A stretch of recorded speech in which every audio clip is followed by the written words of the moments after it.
ಪ್ರಶ್ನೆ ಮಾಡೋಣ. ಅಶೋಕ್ ಗೌಡ್ರೆ, ಫಾರ್ ಅ ಚೇಂಜ್ ವಿರೋಧ ಪಕ್ಷದಿಂದ ಚರ್ಚೆಯನ್ನ ಪ್ರಾರಂಭ ಮಾಡೋಣ. ರಾಜ್ಯದಲ್ಲಿ ಕೆಎಎಸ್ ಪರೀಕ್ಷೆ ನಡೀತು, ಯಾವ ರೀತಿ ಅಧೋಗತಿ ಆಯಿತು, ವಿದ್ಯಾರ್ಥಿಗಳು ಅಥವಾ ಪರೀಕ್ಷೆ ಬರೆದವರು ಏನೆಲ್ಲ ಆರೋಪ ಮಾಡಿದ್ರು ನಿಮಗೆ ಗೊತ್ತಿದೆ.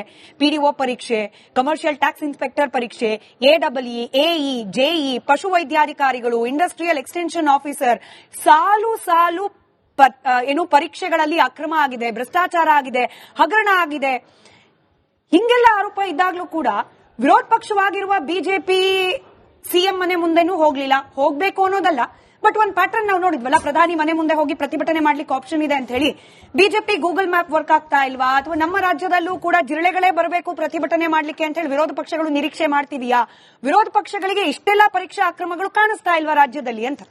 ನೋಡಿ ಸ್ಮಿತಾ ಅವರೇ, ನಾವು ಮೊದಲ ಬಾರಿಗೆ ಈ ರಾಜ್ಯದಲ್ಲಿ ಯಾವ ರೀತಿ ಸರ್ಕಾರ ಬಂದ ಮೇಲೆ ಕೆಪಿಎಸ್ಸಿನಲ್ಲಿ ಹಗರಣ ಆಯಿತು ಅಂತ ಹೇಳಿ ಪ್ರತಿಪಕ್ಷದ ನಾಯಕರಾದಂತಹ ಆರ್ ಅಶೋಕ್ ಅವರು ಸದನದಲ್ಲಿ ತತ್ಸುಮಾರು 3 ರಿಂದ 4 ಗಂಟೆಗಳನ್ನ ಕಾಲ ಮಾತಾಡಿದ್ರು.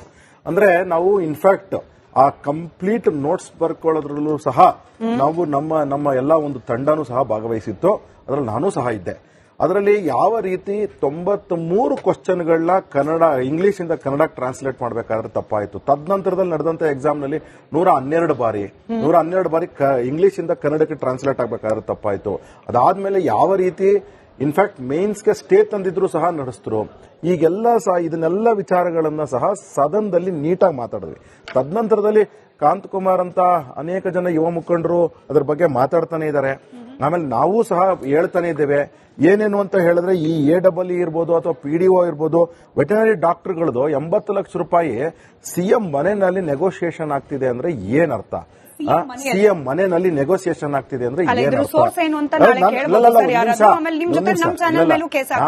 ನಾನು ನೋಡಿ, ಸುಳ್ಳು ಸುದ್ದಿ ಅಲ್ಲ ಇದು. ಸಿಎಂ ಮನೆ ಅಂತ ಹೇಳಿದ್ರೆ ನಾನೇನ್ ಹೇಳ್ತಾ ಇರೋದು ಅವರ ಸದಾಶಿವನಗರ್ ಮನೆ ಅಂತ ಹೇಳ್ತಿಲ್ಲ. ಸಿಎಂ ಮನೆ ಅಂದ್ರೆ ಮನೆ, ಅದು ವಿಧಾನಸೌಧ ಕಚೇರಿನೋ ಅಥವಾ ಹೊಸದಾಗಿ ಕುಮಾರಕೃಪಾದಲ್ಲಿ ಮಾಡ್ಕೊಂಡಿರ್ತಕ್ಕಂಥ ಕಚೇರಿನೋ ಅಥವಾ ಸದಾಶಿವನಗರದಲ್ಲೋ ಅದು ಬೇರೆ ವಿಚಾರ.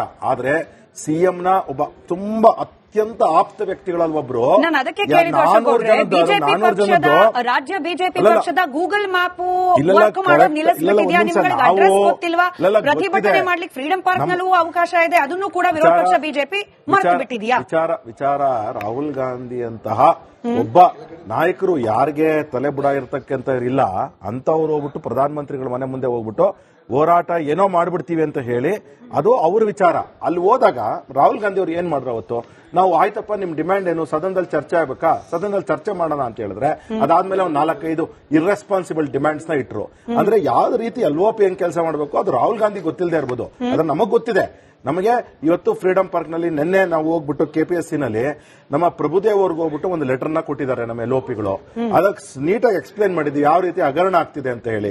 ವೆಟನರಿ ಡಾಕ್ಟರ್ ಇರ್ಬೋದು, ಎಡಬ್ಲ್ಯೂ ಇರ್ಬೋದು, ಪಿಡಿಒ ಇರ್ಬೋದು, ಇದಾದ್ಮೇಲೆ ಟೀಚರ್ಸ್ ಅಪಾಯಿಂಟ್ಮೆಂಟ್ ಇರ್ಬೋದು, ಸಿಟಿಒ ಇರ್ಬೋದು, ಎಡಿಎಲ್ಆರ್ ಇರ್ಬೋದು, ಇದೆಲ್ಲವೂ ಸಹ ನೀಟಾಗಿ ಎಕ್ಸ್ಪ್ಲೇನ್ ಮಾಡಿ ನಾವು ಹೇಳಿದ್ದೇವೆ. ಆ ಚೇರ್ಮನ್ರಿಗೆ ಹೇಳಿದ್ದೇವೆ, ಕೆಪಿಎಸ್ಸಿ ಚೇರ್ಮನ್ರಿಗೆ. ಚೇರ್ಮನ್ ಏನ್ ಮಾಡಿದ್ರು, 3 member committee with in the house ಅಂತ ಮಾಡಿದ್ರು. ಅದು ಸಾಲದಿಲ್ಲಪ್ಪ, ನಮಗೆ ಆಕ್ಚುಲಿ ಸಿಬಿಐ ತನಿಖೆನೇ ಆಗ್ಬೇಕು ಅಂತ ಹೇಳಿ ಆಗ್ರಹ ಮಾಡಿದ್ದೇವೆ. ಇವತ್ತು ಮಕ್ಕಳೆಲ್ಲಾನು ಸಹ ಹೋಗ್ಬಿಟ್ಟು ಅಲ್ಲಿ ನಮ್ಮ ಫ್ರೀಡಂ ಪಾರ್ಕ್ ಅಲ್ಲಿ, ಎಲ್ಲಿ ಬೆಂಗಳೂರಿನಲ್ಲಿ ನಿಗದಿವಾದಂತಹ ಸ್ಥಳ ಇದೆ, ಅಲ್ಲಿ ಹೋರಾಟ ಮಾಡ್ತಾ ಇದ್ರು.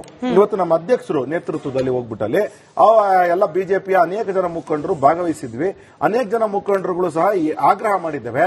ಯಾವುದು ಹುಡುಗರ ರಿಕ್ವೆಸ್ಟ್ ಏನಿದೆ ಅಂದ್ರೆ ಮಕ್ಕಳ ರಿಕ್ವೆಸ್ಟ್ ಏನಿದೆ, ಸಿಬಿಐ ಇಂದ ತನಿಖೆ ಆಗ್ಬೇಕು ಅಂತ ಹೇಳಿ, ಅಲ್ಲಿ ಸಿಬಿಐ ಇಂದನೇ ತನಿಖೆ ಆಗ್ಬೇಕು, ಬೇರೆ ಕಡೆಯಿಂದ ಬೇಡ ಅಂತ ಹೇಳಿ ಕ್ಲಿಯರ್ ಕಟ್ ಆಗಿ ಹೇಳಾಗಿದೆ. ಯಾಕೆ ಅಂತ ಹೇಳಿದ್ರೆ, ಸಿಬಿಐ ಇಂದ ಈ ರಾಜ್ಯದಲ್ಲಿ 3 ಮೇನ್ ಕಮಿಟಿ ಮಾಡಿ ಅಥವಾ ಎಸ್ಐಟಿ ಮಾಡಿ ನಾವು ತನಿಖೆ ಮಾಡಿಸ್ತೀವಿ ಅಂತ ಹೇಳಿದ್ರೆ, ಎಸ್ಐಟಿಗಳು ಏನೇನಾಗಿದೆ ಅಲ್ಲ ಹಿಡಿದಿವೆ. ಎಕ್ಸೆಪ್ಟ್ ಫಾರ್ ಧರ್ಮಸ್ಥಳದ ಎಸ್ಐಟಿ ಬಿಟ್ಟು ಮಿಕ್ಕಿದೆಲ್ಲ ಎಸ್ಐಟಿಗಳು ಸಹ ಅಲ್ಲ ಹಿಡಿದಿರ್ತಕ್ಕಂಥ ನಾವು ನೋಡಿದ್ದೇವೆ. ಅದರಿಂದಾಗಿ ಇದು ಶಿವಕುಮಾರ್ ಇನ್ವೆಸ್ಟಿಗೇಷನ್ ಟೀಮ್ ಬೇಡ, ಕರೆಕ್ಟ್, ಸಿಬಿಐ ಇನ್ವೆಸ್ಟಿಗೇಷನ್ ಆಗ್ಲಿ. ಆವಾಗ ಯಾವ ರೀತಿ ತೊಂದರೆಗಳು, ನಾನು ಯಾಕೆ ಪ್ರಶ್ನೆಯನ್ನ ಡೆಲಿಬ್ರೇಟ್ ಆಗಿ ಕೇಳಿದೆ ಅಂತಂದ್ರೆ, ರಾಹುಲ್ ಗಾಂಧಿ ಅವರು ಪ್ರತಿಭಟನೆ ವಿದ್ಯಾರ್ಥಿಗಳ ಸಲುವಾಗಿ ಮಾಡಿದ್ರು.